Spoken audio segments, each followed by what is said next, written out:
Hello all, big pass லைவில் Ibaco task நடக்குது. இந்த வீட்டில் யார் உங்களுக்கு பிடிச்சவங்க, ஸ்வீட்டாக இருக்கிறவங்க அந்த மாதிரி யாராவது இருந்தால் நீங்கள் வந்து ஐஸ்கிரீம் ஷேர் பண்ண சொல்கிறாங்க பிக் பாஸ். ஸோ இந்த டாஸ்கில் வந்து எல்லோரும் ஒவ்வொருத்தவங்களுக்காக வந்து ஊட்டிகிட்டே இருக்காங்க. அந்த வீட்டில் எல்லாருக்குமே வந்து ஒவ்வொருத்தவங்க வந்து மேலே ஒரு கனெக்ஷன், ஒரு அட்டாச்மெண்ட் இருக்குது. எக்ஸப்ட் பாருக்கு தான் வந்து ஒரு ரியல் ஃப்ரெண்ட்ஷிப் இல்லை ஒரு லவ் எதுவுமே அங்கே கிடைக்கல.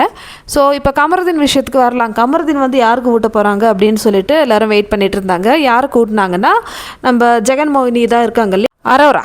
ஸோ அரோரா வந்து ரொம்ப ஸ்வீட்டுன்னு சொல்லிட்டு ஊட்டுறாங்க. ஏன்னா அவங்க வெளிநாடு போகிறாங்க, அதனால அவங்களுக்கு வந்து ரொம்ப ஸ்வீட்டாக இருக்கணும்னு சொல்லிட்டு அவங்க ரொம்ப ஸ்வீட் பர்சன் சொல்லிட்டு உலகத்துலேயே அவங்க தான் வந்து ரொம்ப ஸ்வீட்டாக.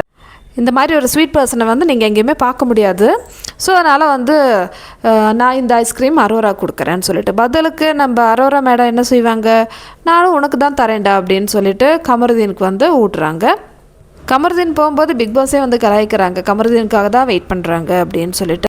அப்புறம் கண்டஸ்டண்ட்டும் வந்து கலாய்க்கிறாங்க, அந்த 222 சாங் போடுங்க கரெக்டாக இருக்கும்னு சொல்லிட்டு. எப்படியெல்லாம் வந்து கலாய்க்கிறாங்க. அந்த வீட்டில் ஒருத்தர் மனசில் கூட தான் பாருக்கிட்ட ஒரு சின்னதாக ஒரு அன்பு இல்லையா தான் நான் கேட்குறேன். அந்த வீட்டில் எவ்வளோ உறவுகள் இருக்குது, அண்ணன் தங்கச்சி அக்கா அந்த மாதிரி ஃப்ரெண்டு என்னென்னமோ வந்து உறவுகள் இருக்குது. அதில் ஒருத்தர் மனசில் கூட வந்து பாரு மைண்டில் வந்து ஒரு ஈர்ப்பம் கூட இல்லையா. ரொம்ப கஷ்டமாக இருக்குது பார்க்குறதுக்கு பாருவோட மைண்ட் செட்டு. நான் ஃபஸ்ட்லேருந்து இதான் சொல்லிட்டுருக்கேன், கமருதீன்லாம் வர்த்தே கிடையாது. பாருவால் தான் கமருதீனே வந்து வெளியே தெரிய ஆரம்பிச்சிட்டாங்க. அப்படி இருந்தும் நம்ம கமருதீன் அவர்கள் வந்து இந்த மாதிரி பண்ணுறாங்க இல்லையா, இதுக்கு பேர் என்ன? அரோரா தான் வேணும்னே வெறுப்பேற்றத்துக்காக பண்ணுவாங்க, அது புரிஞ்சுக்கலாம். ஆனால் ஏன் இந்த கமருதீனுக்கு புத்தி அங்கே போச்சு, அதுதான் வந்து நான் கேட்குறேன்.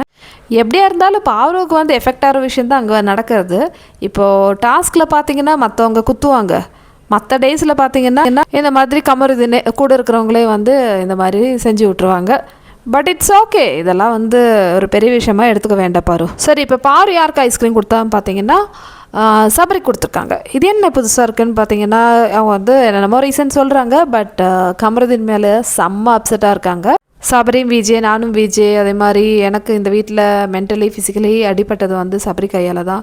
ஏதோ ஒரு விதத்தில் வந்து அவர் வந்து எப்போவுமே வந்து என்ன ஒரு கன்சிடர் பண்ணுவார், அதனால் வந்து கொடுக்குறேன்னு சொல்லிட்டு. பட் சபரிக்கு கொடுக்கும்போதும் வந்து பாரு இன்சல்ட் தான் ஆனாங்க. ஏன்னா சபரி என்ன சொல்கிறாங்கன்னா, நான் வந்து எல்லா லவ்வோடையும் வந்து உனக்கே கொடுத்துட்றேன், செல்ஃப் லவ் தான் ரொம்ப முக்கியம், நீங்களே சாப்பிடுங்கன்னு சொல்லிட்டு சும்மா ஒரு வாய் மட்டும் ஃபார்மாலிட்டிக்கு சாப்பிட்டுட்டு போய் உட்காந்துட்டாங்க.